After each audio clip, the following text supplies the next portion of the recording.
Baik, terima kasih Mas Muhammad Kocail Ulum. Bismillahirrahmanirrahim. Assalamualaikum warahmatullahi wabarakatuh.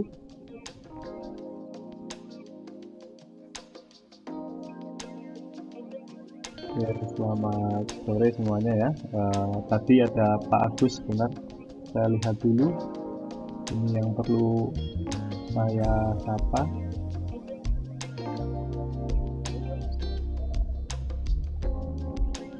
Oke, selamat sore Pak Agus.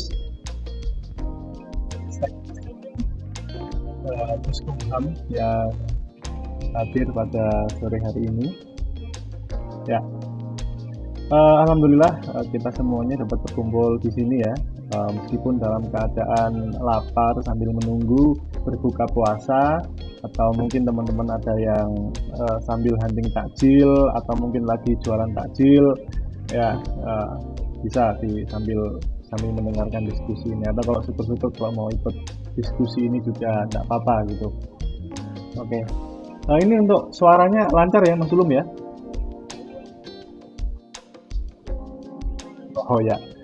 Oke, sebelumnya terima kasih atas kehadiran teman-teman semuanya ya. Sebelumnya ini kan untuk materi diskusinya ini sempat ada apa namanya pertimbangan gitu kan, apakah nanti eh, tema ini terkait dengan pengeras suara gitu, atau kemudian terkait dengan tema presiden 3 periode gitu kan. Tapi karena momennya ini adalah momen Ramadan gitu ya, eh, sehingga kami memilih untuk melanjutkan tema ini tentang pengeras suara yang juga tidak kalah pentingnya juga gitu, walaupun eh, apa di media sudah mulai meredup gitu ya karena kasusnya sudah terjadi kemarin-kemarin, tapi ini masih menarik kemudian untuk dibahas gitu. Nanti kalau kita bahas presiden 3 periode nampaknya momennya kurang pas, nanti kita diskusinya kurang enak nanti. Nah, sehingga saya akan apa menjelaskan atau mendiskusikan dengan tema pengeras suara ini.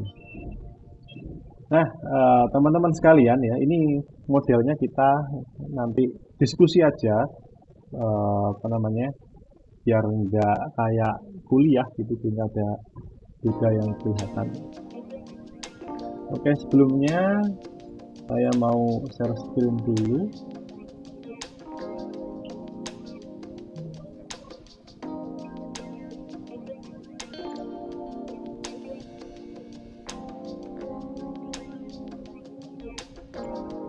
Sudah muncul ya?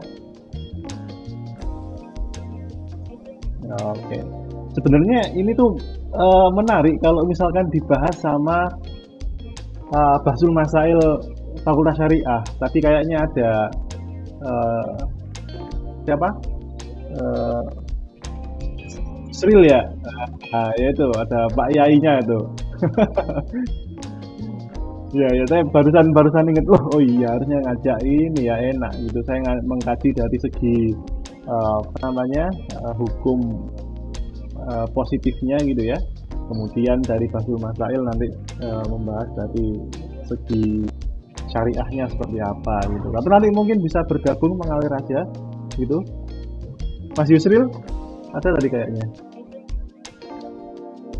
Oke, mantap. Oke, saya mulai ya. Jadi di materi saya ini saya beri judul legalitas pengeras suara masjid demi kenyamanan dan toleransi antar umat beragama. Ya, disampaikan secara daring dalam diskusi hukum dan hak asasi manusia edisi Ramadan Senin 19 April 2022. Nah, azan merupakan seruan bagi orang mukmin untuk menunaikan salat fardu. Dikumandangkan serentak setiap memasuki waktu salat dari setiap masjid, musola, surau maupun langgar. Lantunan azan yang merdu bak melodi yang menari di atas harmoni terdengar saling bersautan merdu untuk memanggil orang-orang untuk beribadah di masjid. Nah, ini Mas Ulum pernah azan nggak Mas Ulum? Pernah ya? Pernah nggak ngalami azan di tengah-tengah kemudian pas nada tinggi nggak sampai terus menukik gitu?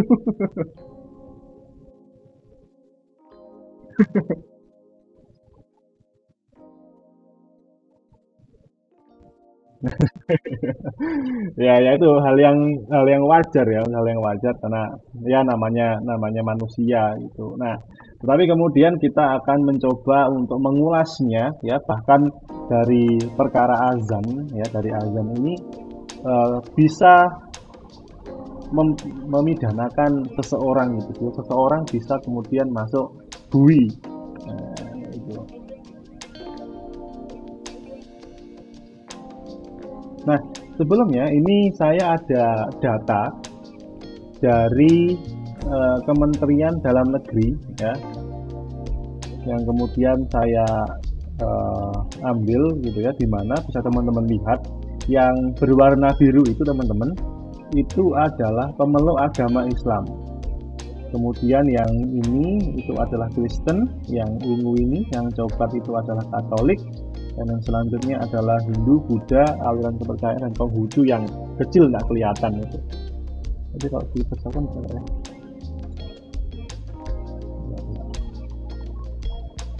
Nah, ini persentasenya cuma sedikit sekali gitu ya. Ini berdasarkan data yang saya ambil dari Kementerian Dalam Negeri. Nah, oke. Okay. Jika kita melihat dari data tersebut yang saya gambarkan dalam bentuk pie itu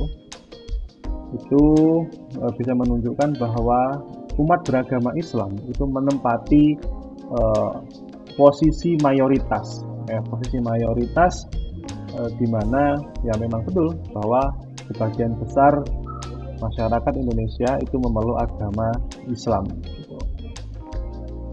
Yang namanya mayoritas pasti juga memiliki suara terbanyak, memiliki basis massa yang banyak gitu. Nah, namun kemudian ya dengan banyaknya pemeluk agama Islam di Indonesia, tentunya itu akan membawa konsekuensi-konsekuensi. Salah satunya itu adalah banyaknya bangunan-bangunan masjid atau musola, langgar, dan lain sebagainya. Nah, itu di setiap daerah pasti ada. Gitu. Bahkan kalau mungkin di desa-desa itu ya hampir eh, jarak beberapa rumah itu pasti ada. Paling kalau bukan masjid ya mungkin langgar lah, musola yang kecil-kecil itu pasti ada. Gitu kan? Nah, tentunya di masjid itu akan dipasangi pengeras suara untuk kemudian melaksanakan syiar Islam. Nah, salah satunya ketika memasuki waktu salat pasti akan dikumandangkan yang namanya azan. Nah,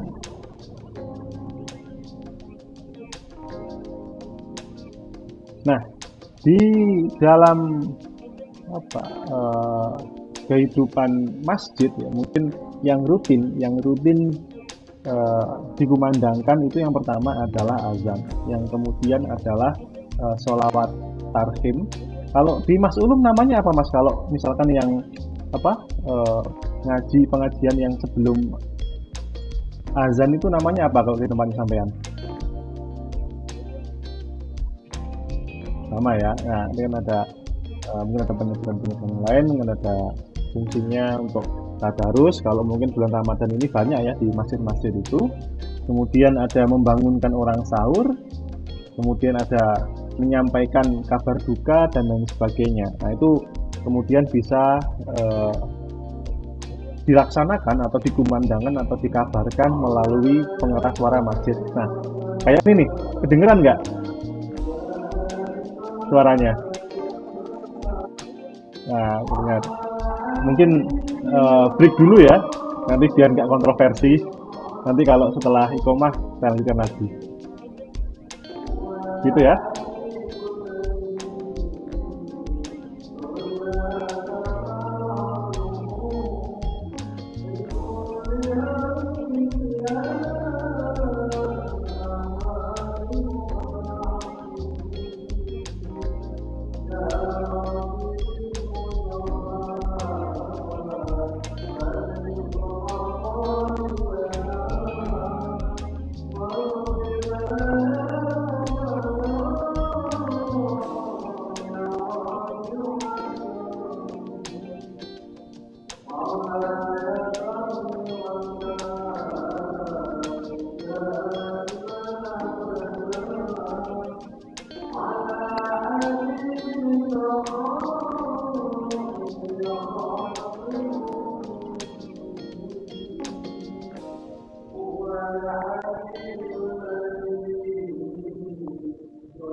Oke, baik, saya lanjutkan kembali ya, dari Sony Chroma. Oke. Nah kemudian beberapa waktu yang lalu gitu sempat viral beberapa kasus ya yang bermula dari suara azan. Mungkin yang agak fenomenal pada waktu itu adalah kasus seorang muslimah yang mengalami ada yang bilang kecemasan, ada yang kemudian bilang insomnia ya karena jam 3 lebih itu mendengar ada yang mengatakan suara azan, ada yang kemudian bilang suara tarhim itu tadi, tadarus dan lain sebagainya. Nah, itu yang sempat rame karena kemudian diangkat oleh media dari Prancis gitu dan kemudian menimbulkan beberapa pro kontra ya. Mungkin nanti itu bisa kita jadikan bahan diskusi kita nanti. Dan ini akan saya paparkan beberapa kasus-kasus yang mungkin sempat viral juga. Nah, yang selanjutnya adalah kasusnya Meiliana itu. Dari beberapa sumber yang saya baca ya tentunya ini ada beberapa versi gitu. Ada versi yang mengatakan bahwa Meiliana ini terganggu karena suara dengungan penguras suara. Tetapi kemudian ada yang mengatakan Meiliana ini terganggu oleh suara azan yang lebih keras daripada sebelumnya. Nah, setelah kemudian Meiliana ini mengatakan komplain, ya, kemudian beritanya menyebar dan kemudian menyebabkan masyarakat menjadi eh, tidak kondusif pada waktu itu. Dan bahkan dari kasus ini ternyata merambat atau kemudian merambah kepada pembakaran-pembakaran tempat ibadah, yayasan-yayasan, nah, yang ada di daerahnya Meiliana itu tadi. Gitu. Terus kemudian kasus yang kedua adalah kasusnya Sayyid Hasan. Kasusnya ini adalah menggugat pengeras suara, 10 pengeras suara karena dirasa mengganggu katanya. Nah itu yang saya dapat dari membaca beberapa artikel ya. Jadi pada saat subuh dan maghrib kalau tidak salah dia merasa terganggu dengan suara pengeras suaranya itu tadi. Namun akhirnya kasus ini ya bisa selesai secara kekeluargaan. Nah kemudian kasus Zaskia Adiameka. Nah ini juga sempat viral karena pada waktu itu dia kalau nggak keliru ngeposting di akun Instagramnya ya. Dia mengomentari orang yang membangunkan sahur ya yang mirip dengan teriakannya Takia Genji. Kalau teman-teman cowok nih pasti sudah lihat Crow Zero dan sudah paham bagaimana cara membangunkannya gitu. Ya Mas Ulum ya? Tahu ya?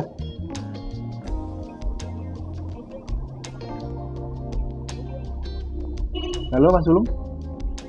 Oh Mas Ulum kayaknya sinyalnya jelek. Oke saya lanjutkan. Bahkan teriakan-teriakannya di mana yang mirip Takia Genji itu tadi itu kan sebetulnya adalah teriakan ketika dia mengawali perkelahian ya, mengawali tawurannya kan dia kan selalu teriak seperti itu. Teman-teman tahu lah gimana teriakannya kalau yang sudah pernah nonton gitu kan. Nah kemudian ini diaplikasikan untuk membangunkan orang-orang sahur. Nah ini kan kemudian kan menjadi eh, perdebatan juga gitu. Apakah cara-cara seperti itu kemudian layak kemudian untuk digunakan untuk membangunkan orang-orang yang sahur gitu lah. Nanti kita diskusikan aja. Nah kemudian kasus Tolikara. Nah kasus Tolikara ini terjadi ketika hari raya Idul Fitri ketika umat Muslim mengadakan sholat Id ya, kemudian didatangi oleh apa namanya massa, kemudian berakhir dengan apa namanya lempar batu ya. Kebetulan di situ juga ada aparat yang kemudian berjaga. Nah itu menembakkan tembakan peringatan, bukannya malah berhenti, ternyata kerusuhan itu malah semakin menjadi-jadi. Nah itu adalah beberapa kasus-kasus yang kemudian sempat viral di media pada waktu itu. Nah, oke. Setelah kita membahas terkait dengan kasus, nah, sebetulnya sejak tahun 1978 ya, aturan terkait dengan pengeras suara itu sudah ada, yakni diatur dalam lampiran instruksi Direktur Jenderal Bimbingan Masyarakat Islam nomor Kep/D/101/1978 tentang tuntunan penggunaan pengeras suara di masjid, langgar atau musola. Nah, mungkin ya untuk aturan ini kurang tersosialisasikan dengan baik ya, sehingga banyak yang tidak mengetahui. Bahkan dari 2018 saja ya, Kemenak ini bahkan sampai mengeluarkan surat edaran yang tujuannya adalah untuk menyebarluaskan lampiran instruksi ini terkait dengan tuntunan penggunaan pengeras suara di masjid, langgar, dan musola. Nah, kemudian di tahun 2002 ya, muncul surat edaran nomor 5 tahun 2022 tentang pedoman penggunaan pengeras suara di masjid dan musola. Kedua aturan ini masih tetap berlaku ya, karena saya lihat di surat edarannya tidak ada ketentuan yang untuk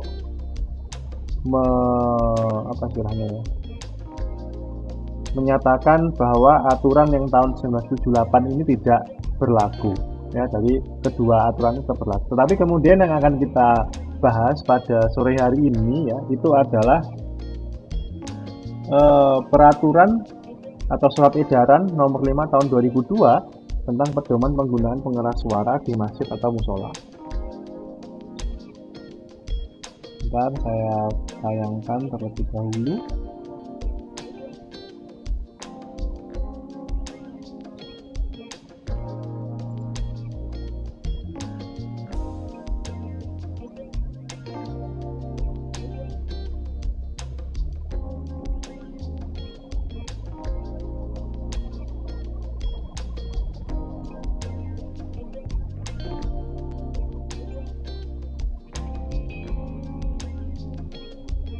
Ini kelihatan nggak teman-teman tulisannya? Kelihatan ya?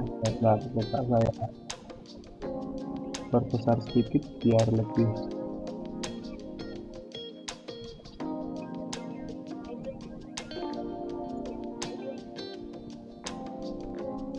Nah ini ya, surat edaran Menteri Agama Republik Indonesia tentang pedoman penggunaan pengeras suara di masjid atau musola.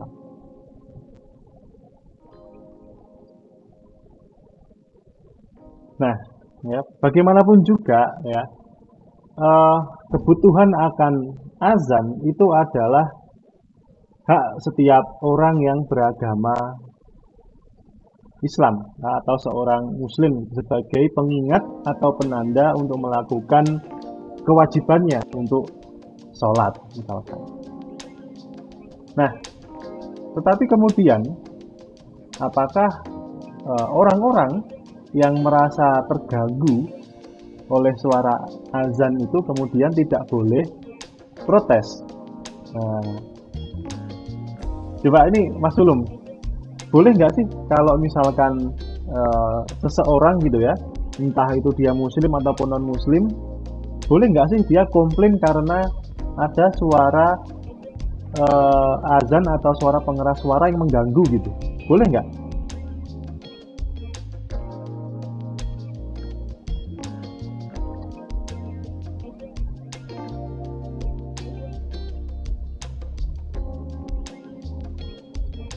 Halo?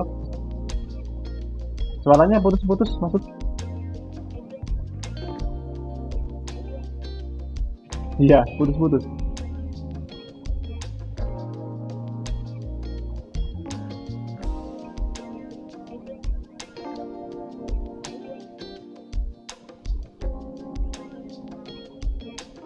Ya, gimana Mas?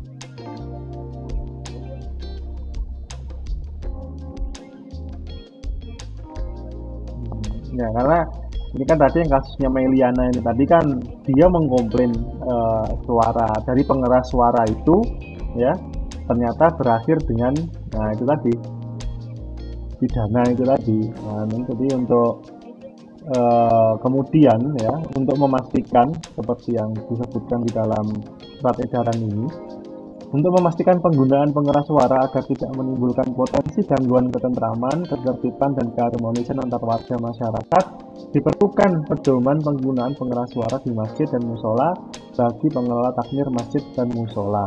Nah, sehingga muncullah surat edaran ini. Nah, kalau teman-teman baca di dalam surat edaran ini, oh ya nanti untuk materi kemudian artikel yang saya buat termasuk dengan undang-undangnya ya ini nanti akan saya publish di halaman atau lamannya Puskumham. Nah nanti mungkin di Instagram juga akan muncul ya, oleh karena itu silahkan teman-teman search di Instagram ya itu Puskumham. Nah nanti akan muncul, silahkan itu di follow. Nanti kalau sudah apa namanya diunggah oleh tim, maka nanti akan dibuatkan kayak pemberitahuannya gitu, sehingga teman-teman bisa mengakses peraturan ini, jadi tidak perlu susah-susah untuk nyari gitu. Nah, pengeras suara sendiri di dalam aturan itu, baik yang lama maupun yang baru, itu dibagi menjadi dua hal. Ya, pengeras suara yang mengarah keluar dan pengeras suara yang mengarah ke dalam masjid itu sendiri. Nah, kemudian ya kalau untuk pengeras suara yang kemudian keluar, ya tentunya itu fungsinya adalah untuk mengingatkan orang-orang yang berada di luar masjid atau musola. Nah, biasanya sih yang paling berat itu adalah mengingatkan orang untuk salat subuh gitu kan. Nah, eh, salat subuh itu kan sekitar pukul 4 kan ya kalau sekarang ya, 4 seperempat kalau di Blitar. Azan azan subuh itu. Gitu. Sorry teman-teman, ini suaranya masuk nggak?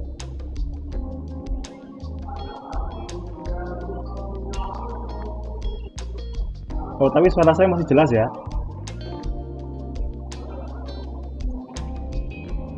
Oh, oke. Kita semoga tidak apa eh, mengurangi kualitas suaranya. Nah, kemudian yang speaker yang bagian dalam itu fungsinya adalah untuk ya kemudian kegiatan-kegiatan kayak misalkan pengajian, kemudian eh, zikir dan lain sebagainya itu menggunakan speaker dalam.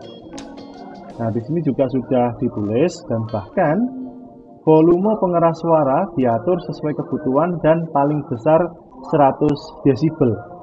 Nah, sementara itu dari peraturan Menteri Lingkungan Hidup, ya, tingkat kebisingan maksimal yang diperbolehkan itu atau yang dianjurkan itu adalah di bawah 55 desibel. Ya, sehingga eh, kalau aturan 100 desibel ini dia lebih keras lagi suaranya. Nah, tentunya eh, tingkat penggunaan pengeras suaranya itu harus dibarengi dengan ilmu pengetahuan bagi operatornya gitu. Ada ilmunya. Jadi bagaimana mengatur supaya suara yang keluar dari speaker itu tidak feedback atau tidak berdenging lah atau tidak berdengung. Nah, suara dengung itu sendiri pun juga sebetulnya ketika sudah berbunyi itu sangat mengganggu, dan kalau tidak dihentikan ya akan sangat mengganggu apalagi bagi orang-orang yang tidak terbiasa dengan kebisingan itu tadi.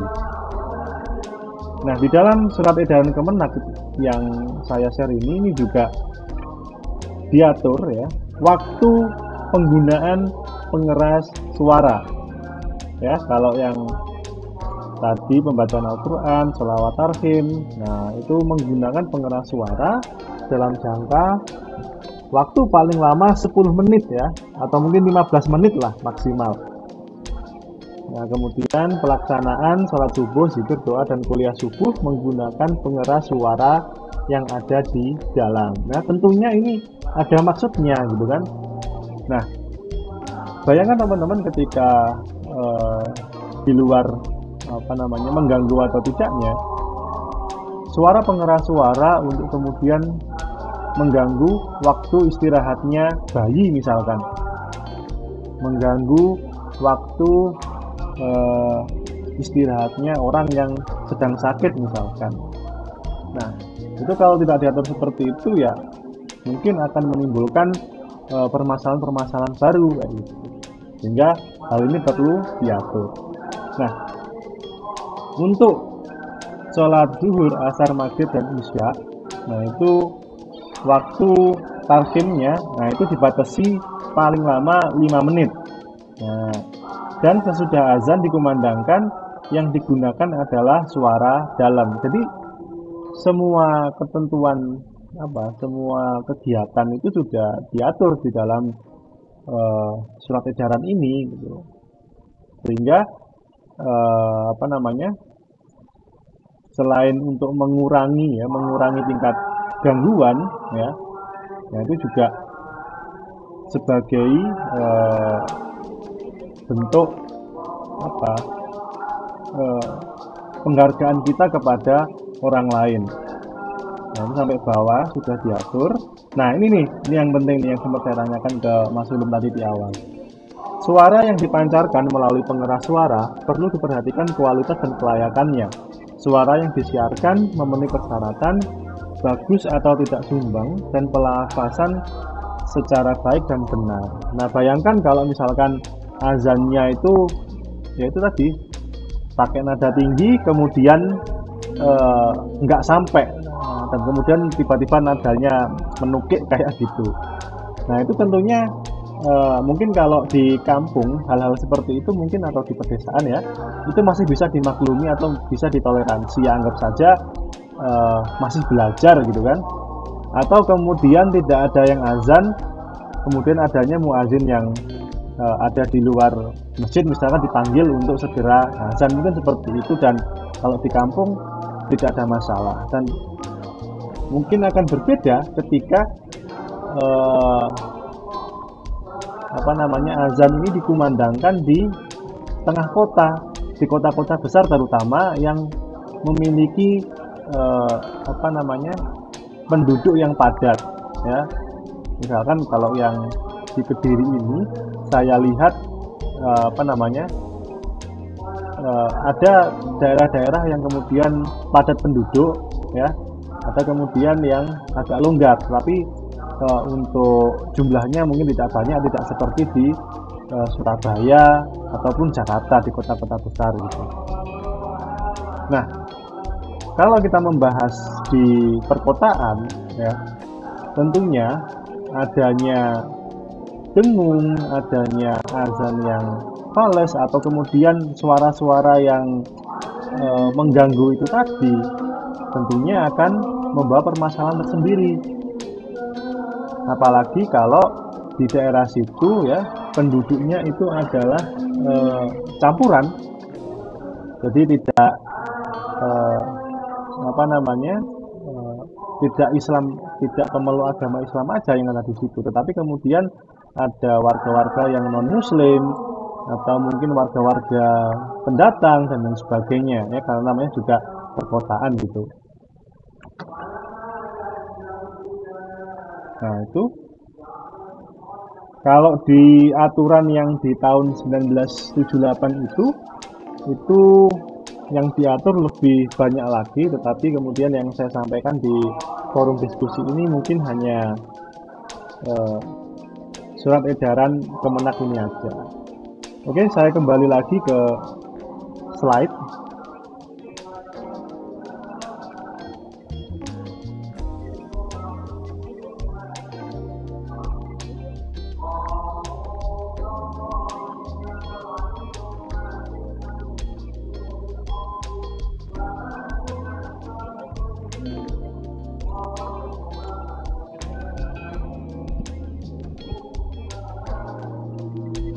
Dengan ini.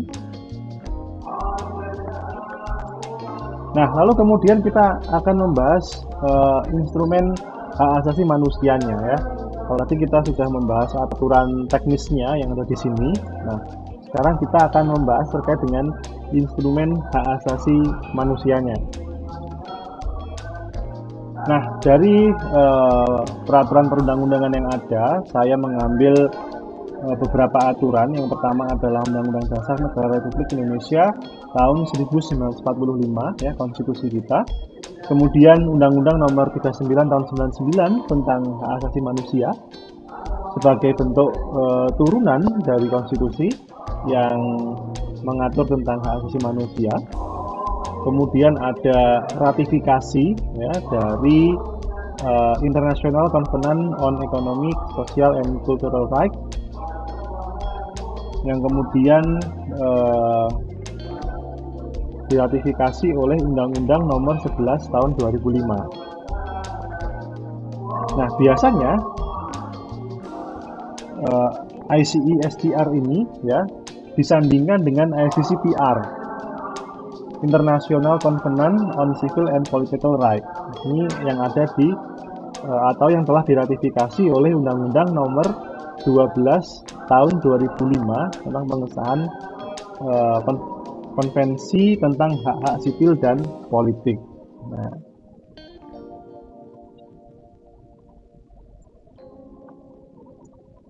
tentunya di dalam konstitusi kita yaitu diatur mengenai jaminan terhadap hak asasi manusia. Ya, di sini saya akan membahas dari dua sisi. Yang pertama adalah hak untuk beragama dan beribadah, dan yang kedua adalah hak untuk mendapatkan keadilan itu tadi. Nah, bagaimana kemudian kita nanti menyikapi jika ada orang-orang yang kemudian memiliki komplain atau permasalahan dengan tata cara atau kemudian pada kegiatan ibadah kita. Nah, yang pertama ya, hak untuk beragama dan beribadah. Kayak gitu. Teman-teman kalau misalkan membuka di pasal 28E 29 Undang-Undang Dasar Negara Republik Indonesia tahun 1945 ya, itu telah dijamin kebebasan untuk memeluk agama dan beribadah menurut agama dan kepercayaannya masing-masing ya, sehingga kita bisa beribadah, kita bisa sholat dengan layak, kita bisa sholat dengan nyaman, kita bisa menikmati fasilitas masjid, kita bisa sholat berjamaah, yaitu karena negara kemudian memberikan jaminan terhadap itu. Nah, tetapi yang kita bahas adalah yang kedua ini tadi ya, yang jika ada seseorang yang kemudian bermasalah dengan kegiatan beribadah kita. Nah, yang pertama ya, dasarnya itu adalah hak untuk mendapatkan keadilan. Nah, keadilan di sini maksudnya ya tidak untuk mengorbankan hak yang lain, tetapi lebih kepada bagaimana kemudian bisa menghargai atau memberikan penghargaan kepada orang lain yang melaksanakan haknya itu tadi. Nah, di dalam konstitusi ya diatur itu ada di dalam pasal 28, pasal 28D ayat 1, pasal 28G, 28I, 28C, dan tentunya di pasal 29 Undang-Undang Dasar Negara Republik Indonesia tahun 1945. Ya, nanti kalau misalkan teman-teman tanya nanti akan kita tampilkan, tapi ini saya selesaikan dulu biar enak nanti diskusinya. Kemudian di Undang-Undang Nomor 39 Tahun 99 tentang hak asasi manusia, yaitu yang saya tulis hanya di pasal 23-nya aja, karena Undang-Undang Nomor 39 Tahun 99 itu merupakan turunan langsung dari konstitusi, sehingga ada banyak hal yang sama di situ. Nah, kemudian dan seterusnya. Nah, mungkin itu dulu ya sebagai pemantik kita kemudian untuk berdiskusi lebih lanjut. Waktu kemudian saya kembalikan kepada Mas Ulum.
Baik, Mas Ulum, terima kasih.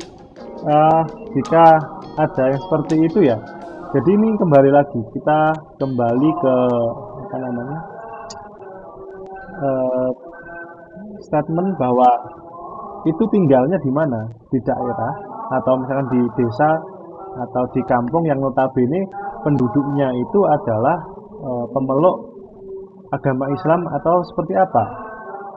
Nah, kayak itu. Kalau misalkan di desa kayak saya ini kan tinggalnya kan di desa, gitu kan. Mau apa namanya? Suaranya itu keras, mau suaranya itu pelan ya. Yang penting substansinya jelas. Kalau saya sih nggak ada masalah ya. Dan saya malah berharap kalau bisa tinggal di dekatnya masjid gitu kan. Karena ya mohon maaf kalau saya jujur itu kalau sholat subuh itu memang bangunnya agak susah gitu. Sehingga kalau rumahnya dekat dengan masjid kan enak gitu untuk bangunnya gitu. Nah, kayak gitu kan mungkin akan berbeda ya seperti saya katakan tadi kalau misalkan itu lokasinya ada di kota gitu kan. Nah, untuk mengurangi gesekan-gesekan eh, yang saya ceritakan di atas tadi, yang sebelumnya tadi, nah itu diperlukan kayak semacam standarnya gitu. Nah, standarnya apa? Ya, standarnya ya surat edaran ini tadi gitu. Nah, mungkin seperti itu, Mas Ulu.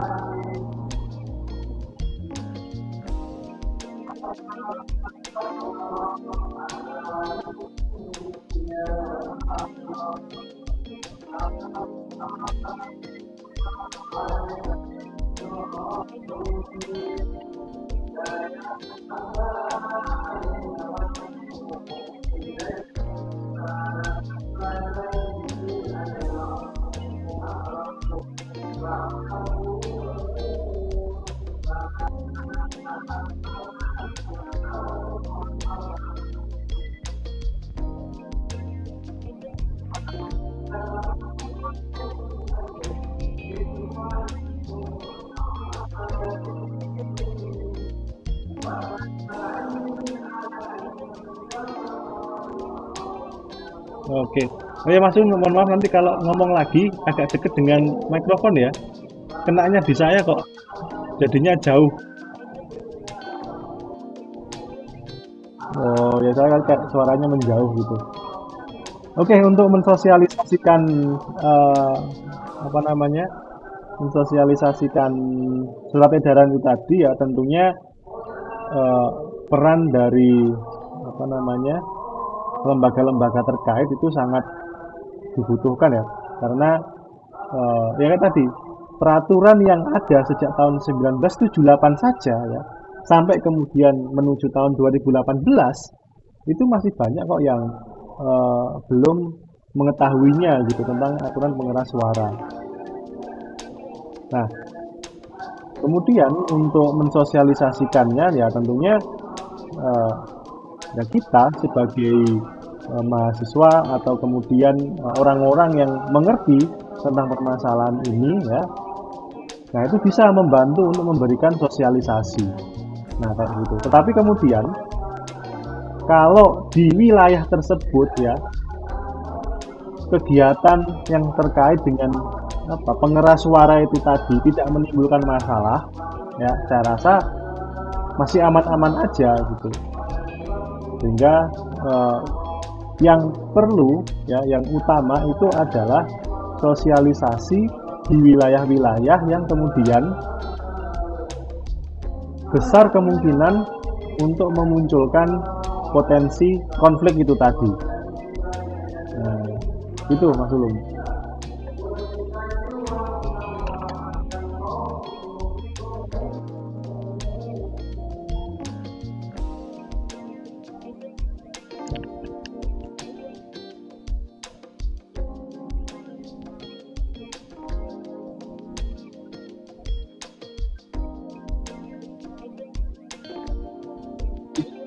Ya, yang namanya surat edaran kan ya tentunya harus berlaku secara menyeluruh ya. Maksudnya nggak ada ini apa namanya, nggak ada pembedaan-pembedaan gitu. Ya karena ini adalah upaya negara untuk kemudian menjamin eh, hak-hak warga negara ya, baik itu yang muslim maupun yang non muslim.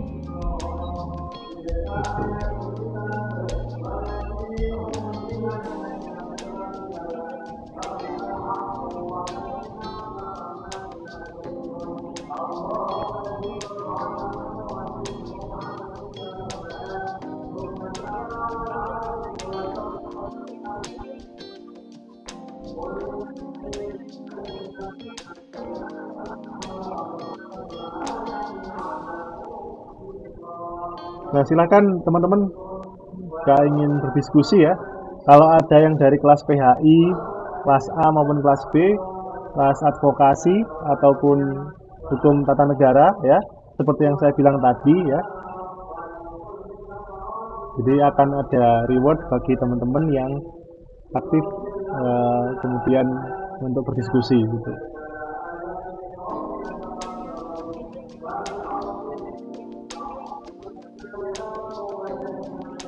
Pak Agus,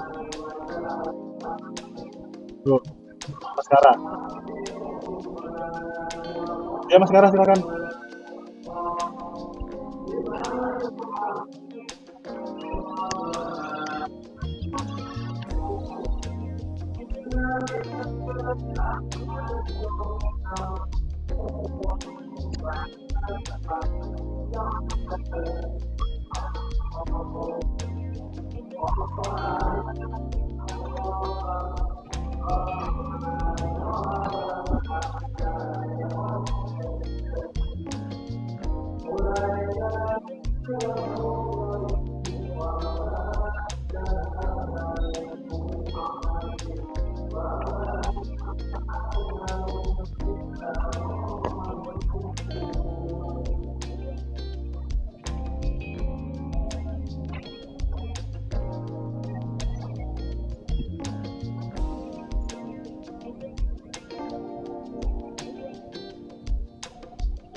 Oh, oke, oke.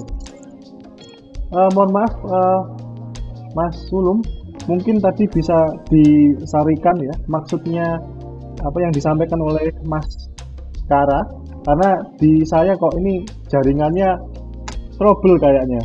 Di saya kok jatuhnya putus-putus ini.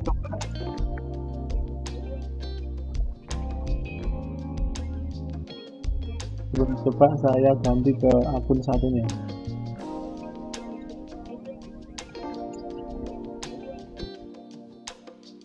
Oh iya, boleh nggak apa nggak apa.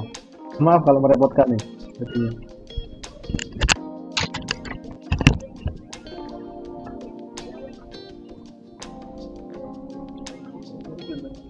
hmm.